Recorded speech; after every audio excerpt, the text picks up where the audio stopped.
이 시간 하나님께서 우리에게 주시는 말씀은 마태복음 28장 1절부터 10절까지 말씀입니다.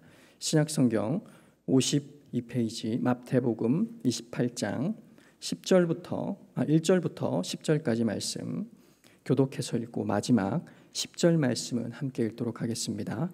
마태복음 28장 1절로 10절 말씀, 제가 1절 말씀을 먼저 읽도록 하겠습니다. 안식일이 다 지나고 안식 후 첫날이 되려는 새벽에 막달라 마리아와 다른 마리아가 무덤을 보려고 갔더니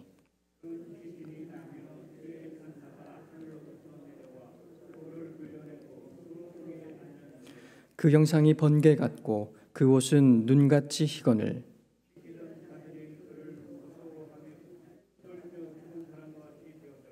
천사가 여자들에게 말하여 이르되 너희는 무서워하지 말라. 십자가에 못 박힌 예수를 너희가 찾는 줄을 내가 아노라.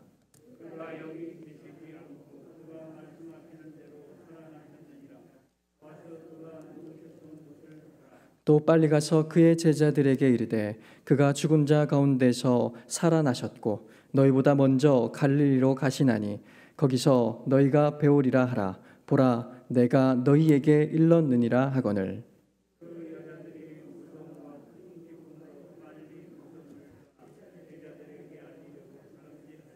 예수께서 그들을 만나 이르시되 평안하냐 하시거늘 여자들이 나아가 그 발을 붙잡고 경배하니 이에 예수께서 이르시되 무서워하지 말라. 가서 내 형제들에게 갈릴리로 가라 하라. 거기서 나를 보리라 하시니라. 아멘. 예수 부활을 찬양하자는 제목으로 목사님 말씀 전해 주시겠습니다.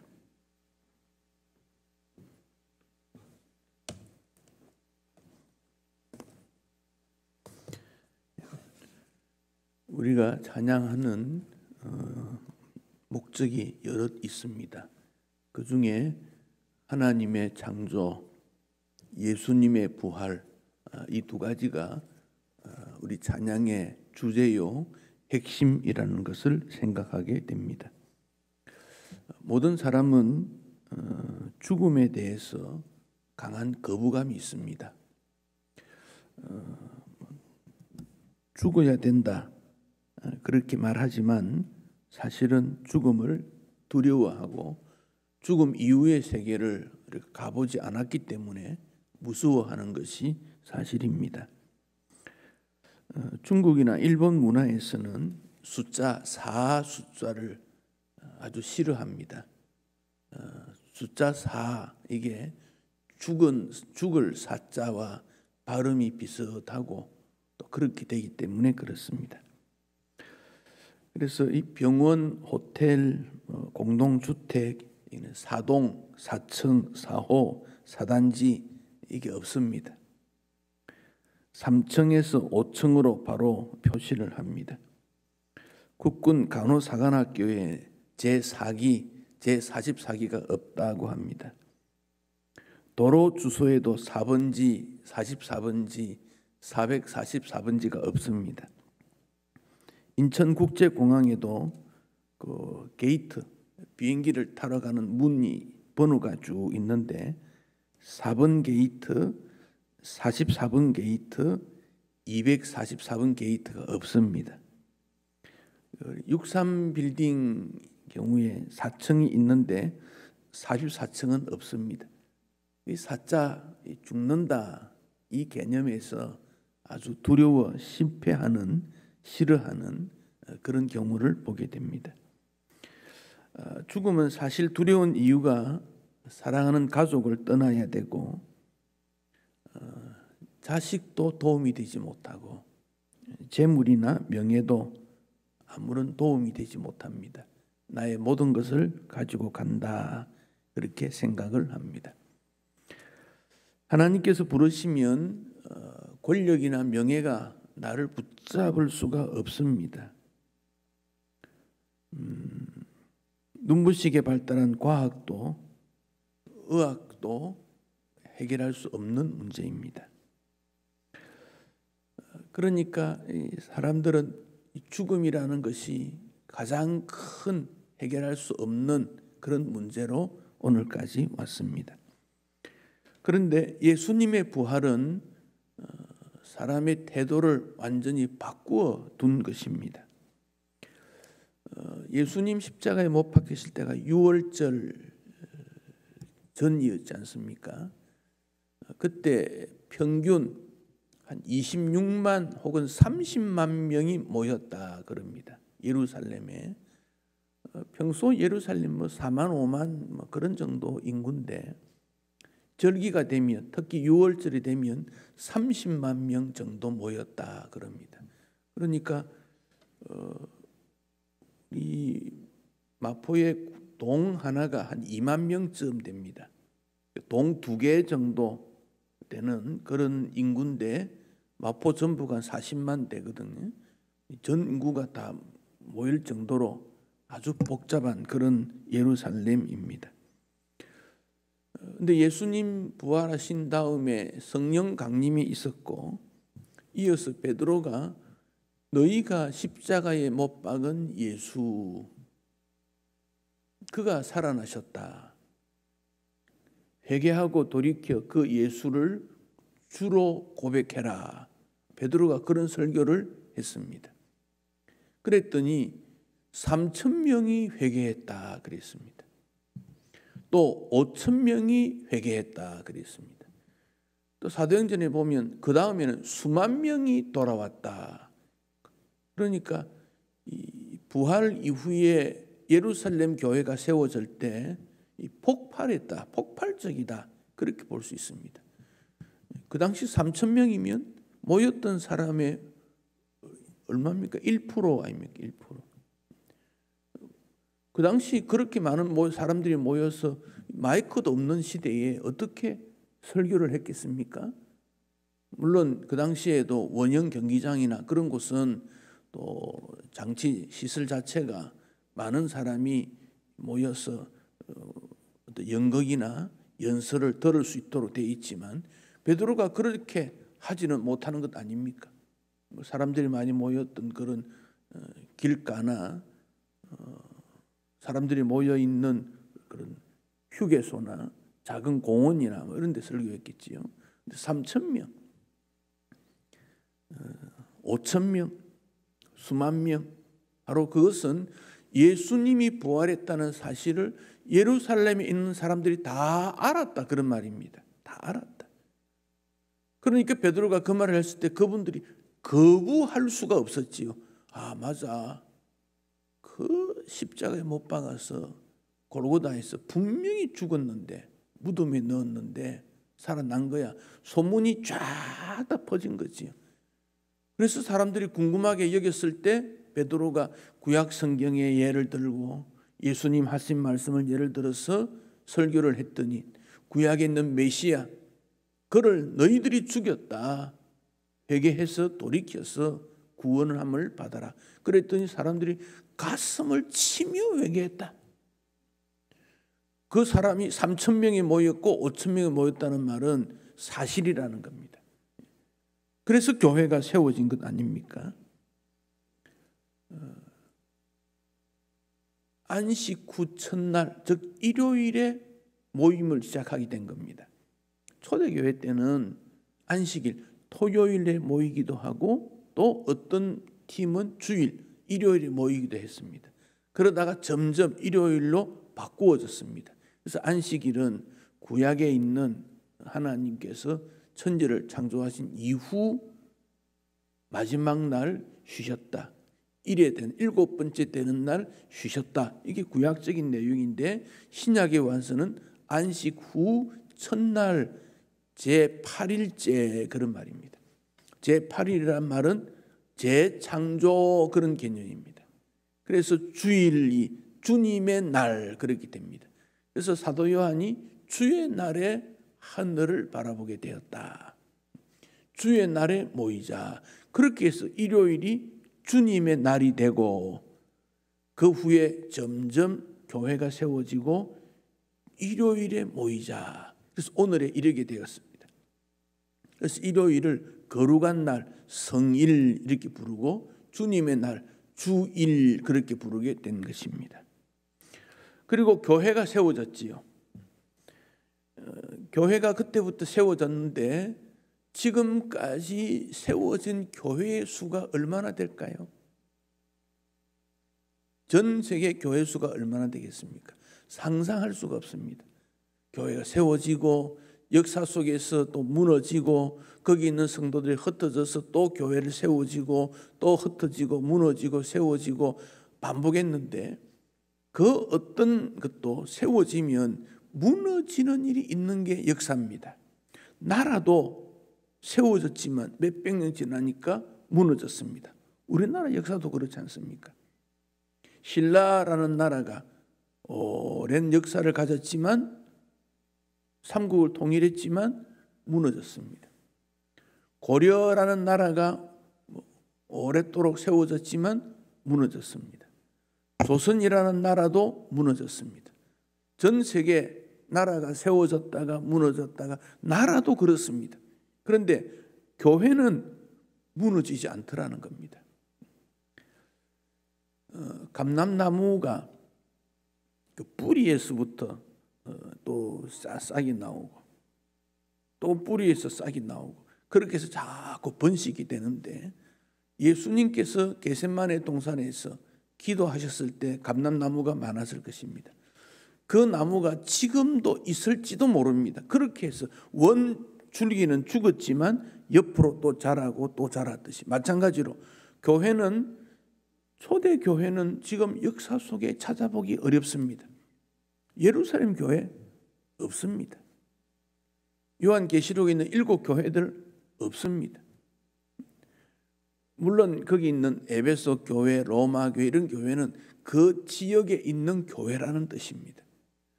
없어진 것 같지만 그 뿌리는 지금도 그대로 유지되어 있다. 이것은 예수 부활의 증거다. 그렇게 볼 수 있습니다. 예수 부활에 대해서 우리는 절대 신뢰, 절대 믿음. 뭘 믿느냐 물으면 십자가에서 죽으시고 부활하신 예수님을 믿는다. 그렇게 고백해야 됩니다.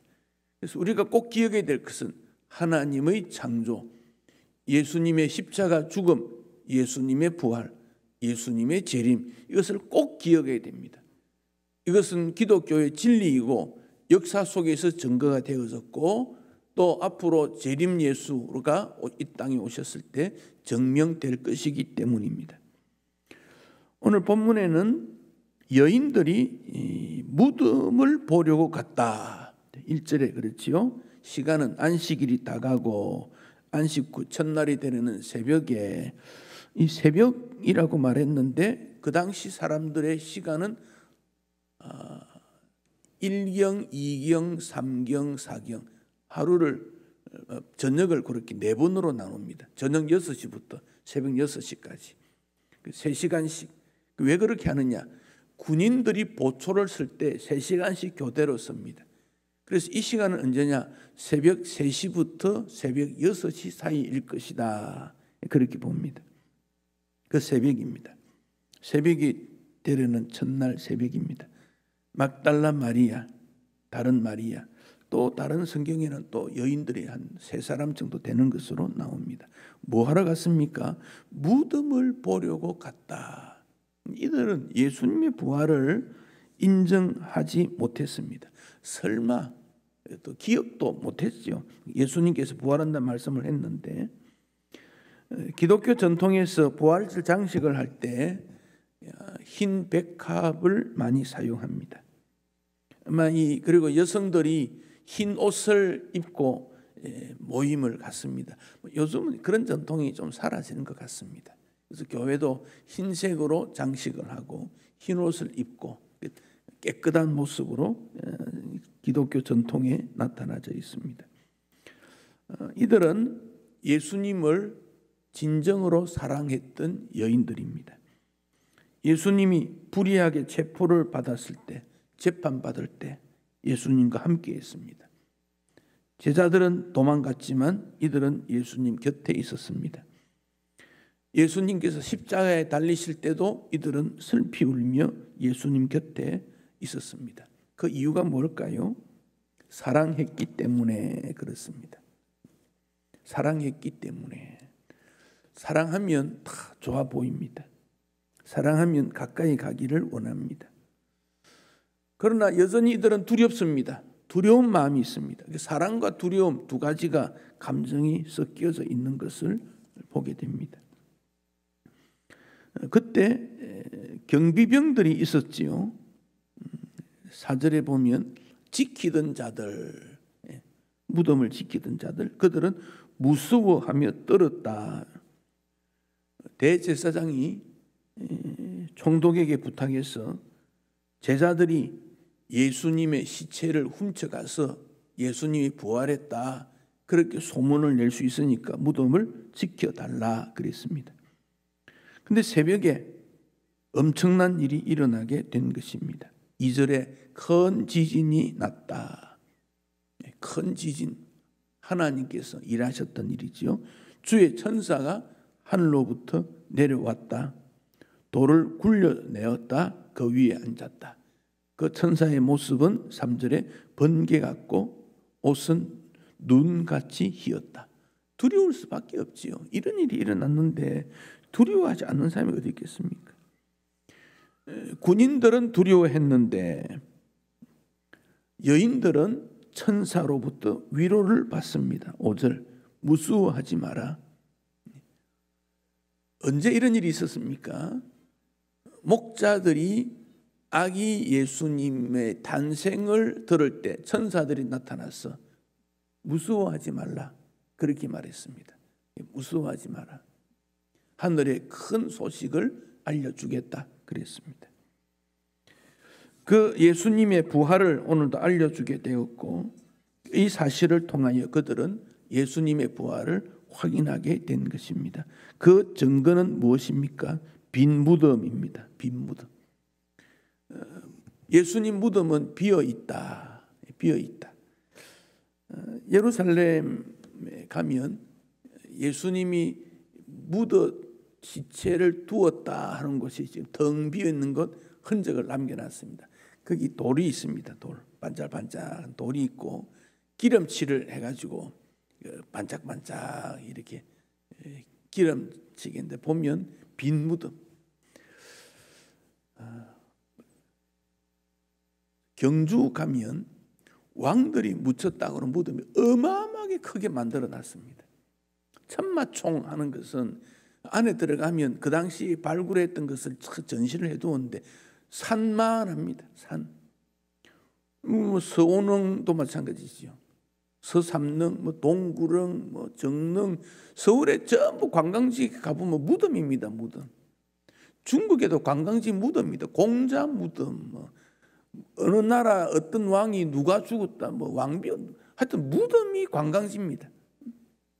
한국에도 보면 무덤이 관광지입니다. 세종대왕이 했던 여주, 그것도 무덤입니다. 전부 무덤이 관광지입니다. 근데 기독교는 무덤을 관광지로 삼지 않습니다. 왜? 예수님이 거기에 묻혀 있지 않다. 그러니까 무덤이 있느냐 없느냐 중요하지 않습니다.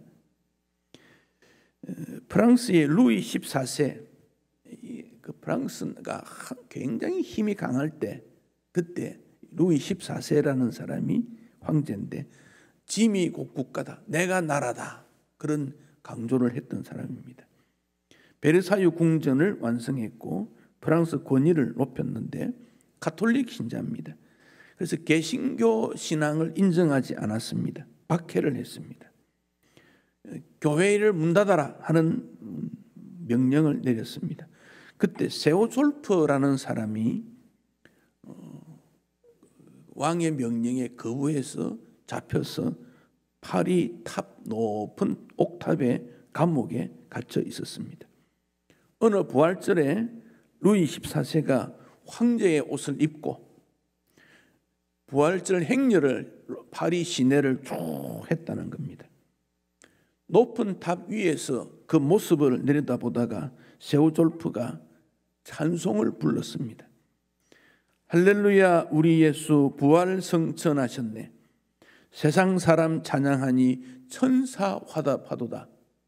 혼자 크게 찬송을 불렀습니다.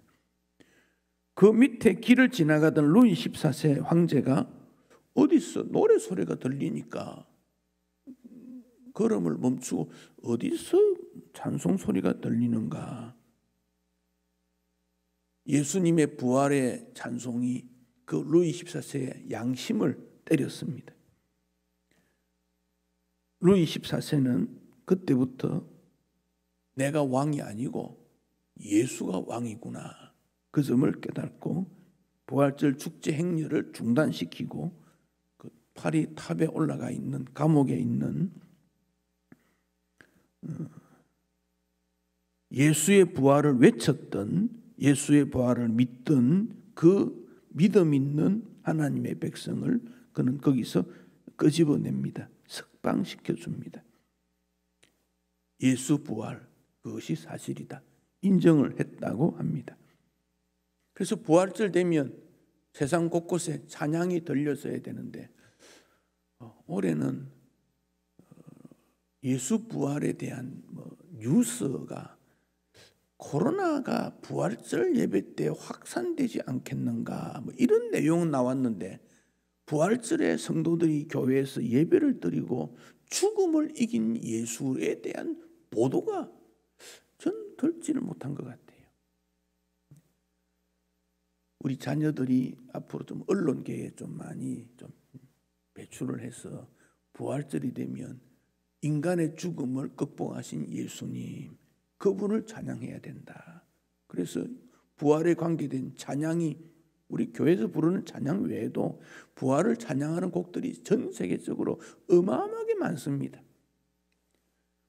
음악 작곡가 중에 예수 부활을 작곡하지 않은 사람이 거의 없습니다. 그런 것들을 좀 펼치고 부처님 오신 날 해가지고는 온 천지에 등을 달고 야단했지 않습니까? 근데 부활절 예수님 부활 너무 조용했습니다.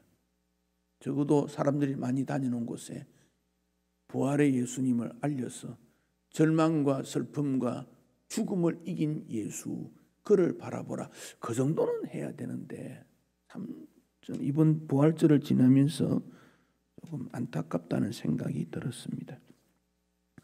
이 여인들이 천사의 말을 듣고 무슨 말을 들었습니까? 그는 여기 계시지 않고 그가 말씀하시는 대로 살아나셨다. 그리고 빨리 가서 제자들에게 알려줘라 그랬습니다.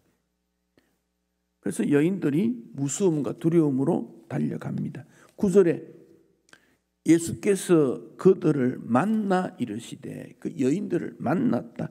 여기 만났다 하는 이 말은 우연히 만났다 그런 뜻이 아닙니다. 우리 예수님이 계획적인 어떤 운명적인 반드시 만날 수밖에 없는 그런 만남이라는 단어가 있습니다. 그리고 말씀하십니다. 편안하냐? 부활의 주님은 우리에게 편안을 주십니다. 이 땅에 평강이 없고 기쁨이 없는데 우리 예수님은 평강을 주십니다. 인간의 삶을 다루는 학문을 철학이라 그럽니다. 소크라테스가 그 철학의 아버지라고 말할 정도인데 그는 이런 말을 했습니다. 철학은 죽음의 연습이다. 즉 인생은 죽는 것을 반복해서 연습해 가는 거다. 그런데 기독교는 죽음을 연습하고 죽음을 찬양하는 종교가 아닙니다. 부활을 찬양합니다. 부활을. 그래서 장례식에도 찬양하는 이유가 언젠가 부활할 것을 믿기 때문입니다. 바울은 예수 그리스도가 사망의 권세를 이긴 것이 복음이다. 기쁜 소식이다. 인간에게 가장 큰 기쁨은 무엇입니까? 사망을 물리쳤다는 겁니다. 인간에게 질병이 있고 아픔이 있고 슬픔이 있고 죽음이 있는데 이것을 이겼다. 이게 복음이다. 그런 말입니다. 그래서 복음의 측면에서 볼 때 사람은 믿음을 가졌느냐 가지지 않았느냐 두 가지로 나눕니다. 예수 부활을 믿느냐 예수 부활을 믿지 않느냐 두 가지입니다. 교회 안에는 어떻겠습니까? 예수 부활을 확실히 믿느냐 아니면 예수 부활을 믿지 않고 그냥 교회 다니느냐 이렇게 나눌 수 있습니다. 예수 부활을 믿지 않아도 교회에 얼마든지 출입하고 신앙생활하는 사람이 있습니다. 특히 요한은 예수 부활은 영의 부활 아니고 영뿐이 육 전부 부활이다. 육체적 부활을 강조하고 있습니다. 예수 부활을 그럴 거다. 부활했는데 어떤 부활이냐? 그런 정신의 부활이다. 그런 영만의 부활이다. 이런 사상이 초대교회에 많았고 지금도 있습니다. 육의 부활을 인정하지 않습니다. 영의 부활만 인정하기 때문에 예수님이 이 땅에 오심을 인정하지 않습니다. 어떻게 신이 이 땅에 오느냐? 신이 인간의 몸으로 오셔야 그 인간의 몸된 예수가 다시 사는 것, 이게 부활인데 그것을 믿지 않는, 그래서 지금 강남의 어느 교회 가면 그 교회 목사가 죽었는데 한 2년 됐죠. 죽은 지. 스크린 예배를 한 2년 동안 계속 드리고 있습니다. 그런데 교인이 하나도 줄지 않았대. 한 150명 모이는데 사람이 죽었으면 또 다른 목사가 예배를 인도해야지요. 그렇지 않습니다. 왜? 영으로 우리와 함께 한다는 거예요. 물론 함께 하지요. 그렇지만 그렇게 강조하다 보면 예수의 몸의 부활을 부정하려는 일들이 일어납니다.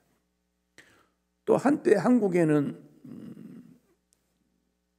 질병에서 고침을 받는 그런 치유 집회가 많았지요. 우리 예수님은 치유의 능력을 가지신 분입니다. 그러나 치유의 능력만 있는 게 아닙니다. 치유를 받았지만 감사하지 못하고 주님을 떠나간 사람들로 성경에 기록이 많이 있습니다. 그 치유는 나중에 인간의 완벽한 변화와 치유를 보여주는 예표입니다. 지금 코로나 때문에 그 예수 비전 센터인가요? 그게 지금 보도에 나오는데 홍천, 대전, 전주 다니면서 순회하면서 사람들이 모여서 집회하고 거기서 안수도 하고 안찰도 하고 여기 갔다 저기 갔다. 지금 코로나 확산되었다면 또 보도가 나오고 있습니다. 왜곡된 기독교 신앙입니다. 우리 육신은 흙으로 돌아가는 존재입니다. 약한 존재입니다. 그러나 예수님 부활을 믿는 신앙은 훗날 육체도 완벽하게 부활하게 되는데 그때 모습은 어떤지는 성경에서 명확하게 밝히지를 않았습니다. 예를 들었을 뿐입니다. 씨를 뿌렸을 때 가장 푸르게 꽃이 피고 아름다운 모습, 그런 가장 좋은 모습으로 부활하게 된다. 그 정도만 설명했지 그 다음 내용에는 구체적으로 나오지 않습니다. 고린도전서 15장 55절에는 바울이 사망을 책망합니다. 사망아 너의 이기는 것이 어디 있느냐? 사망아 너의 쏘는 것이 어디 있느냐? 사망 너는 다시 이길 수 없다. 너는 다시 공격할 수 없다. 사망을 책망했습니다. 사망을 책망하는 것이 있을 수 있는 일이겠습니까? 그런데 바울은 예수 부활을 확신하기 때문에 사망을 이겼다, 승리했다. 그 점을 선포하고 있습니다. 미국의 시카고 대학 교수였던 하말 아르베트라는 교수가 20세기는 전쟁과 혁명의 세기였다. 1차 세계대전, 2차 세계대전, 600만 명 유태인들의 학살, 한국전쟁, 베트남전쟁, 이 전쟁들이 굉장히 갈등이 심했고 극단에 치달았다는 겁니다. 많은 사람이 죽은 겁니다. 20세기 이전에도 많은 사람이 죽었지만 부분적인 전쟁이었습니다. 그런데 20세기에 와가지고는 1차 세계대전, 여러 나라와 여러 나라 집단으로, 그것도 2번이나 1차, 2차. 한국 전쟁에도 16나라 유엔이 왔지 않습니까? 북한에도 중공이 들어오고 러시아가 들어오고 베트남도 마찬가지입니다. 베트남뿐 아니라 미군이 가고 거기 러시아, 중국이 내려오고 베트남 돕는다고 우리도 그 민간인 가서 돕지 않았습니까? 이 세력과 세력의 싸움이 된 것입니다. 과학기술의 고도의 발달, 전쟁 무기의 개발이 치중되어서 사람들은 평강이 깨어진 거다. 20세기의 평화가 깨떨어진 겁니다. 그래서 전 세계 어디에 가도 평화가 없습니다. 미국이라는 곳에 뉴스에 들리지 않습니까? 힘 세면 다 된다는 겁니다. 동양인들이 몸집이 좀 작고 또 나이가 들어 약해 보이니까 그냥 폭력입니다. 이유 없습니다. 이유 없습니다. 정오의 표형이다. 그럼 마트에 지금 갈 수 없을 만큼 힘의 그 논리. 미국이란 나라가 자유이지만 질서가 가장 좋다는 나라 아닙니까? 질서가 없습니다. 우리 예수님을 가로막았던 돌, 그 힘이 큰 돌입니다. 아주 힘이 큰 돌이라 그랬습니다. 그 큰 돌을, 절망의 돌을, 인간에게 소망을 빼앗아가고 기쁨을 빼앗아간 돌을 굴러낸 것입니다. 그래서 우리로 하여금 이제는 유혹에, 세상 두려움에 흔들리지 않는 그런 믿음을 줍니다. 세상의 유행이 우리를 너무 쓰러뜨리게 합니다. 절망감이 있습니다. 그러나 그 순간마다 예수 부활을 기억하면 흔들리지 않습니다. 견고해집니다. 고난을 이길 수 있습니다. 우리 예수님이 죽음을 이겼다는 것은 우리도 고난에서부터 이길 수 있음을 보여줍니다. 바울은 고린도 교회가 그런 어려움이 있을 때 예수님의 부활을 소개하면서 주님의 일에 견고히 더욱 힘쓰라 그렇게 말했습니다. 예수의 부활은 승리이기 때문에 그렇습니다. 그래서 예수님께서 여인들을 만났을 때 편안하뇨 이렇게 물었습니다. 편안하뇨. 편안하냐 그 말은 편안이 없는데 편안을 주신다 그 약속입니다. 그랬을 때 그들은 새로운 편안을 누리게 된 것입니다. 부활하신 예수님은 두 가지 일을 하셨는데 제자들과 여인들에게 평강을 주십니다. 요한복음에도 보면 그들이 두려워 문을 잠그어 두었을 때 주님이 나타나서 편안하냐 평강 있기를 바란다 평강을 주었습니다. 또 하나는 사명입니다. 온 세상 끝까지 부활의 소식을 전해라 그런 말입니다. 부활의 소식을 전해라.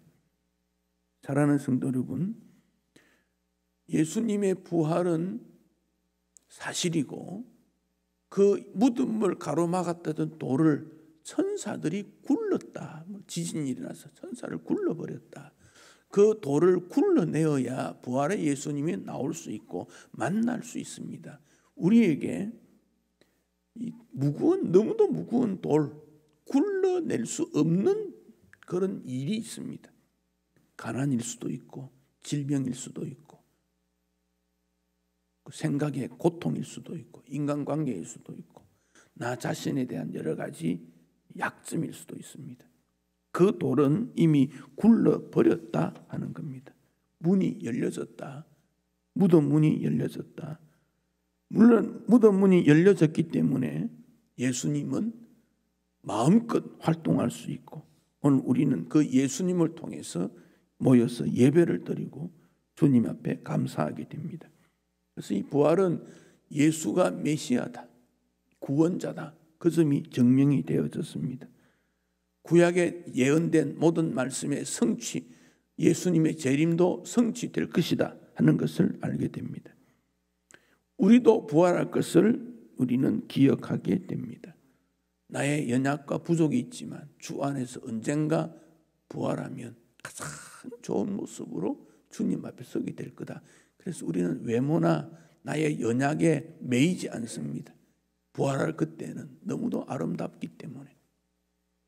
천국에는 언어도 문제가 되지 않습니다. 영어 잘 못해도 관계없습니다. 천국에 사용된 단어는 또 다른 단어가 있을 겁니다. 우리는 영어를 못해서 외국에 잘 못 가는데 그것도 문제가 되지 않습니다.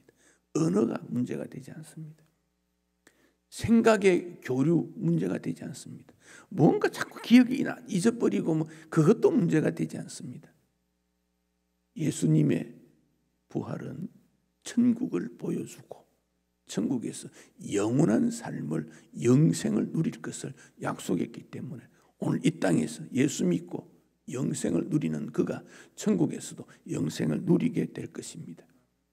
우리 주님은 제자들에게 너희들이 가서 모든 민족을 제자로 삼아서 말씀을 가르쳐 지키고 세상 끝날까지 함께 하겠다 그 약속을 하셨지요. 우리에게도 역시 주님은 세상 끝날까지, 세상 끝날이라는 것은 시간적으로도 되고 장소적으로도 되고, 그러니까 언제든지 함께 하겠고 어디든지 함께 하겠다 그 약속입니다. 그 약속으로 우리는 승리할 수 있습니다. 예수 부활은 나의 승리이다 믿고 확신하고 의심 없이 두려움 없이 확신을 가지고 매일의 삶에 승리하는 주의 백성이 되시기를 축복합니다.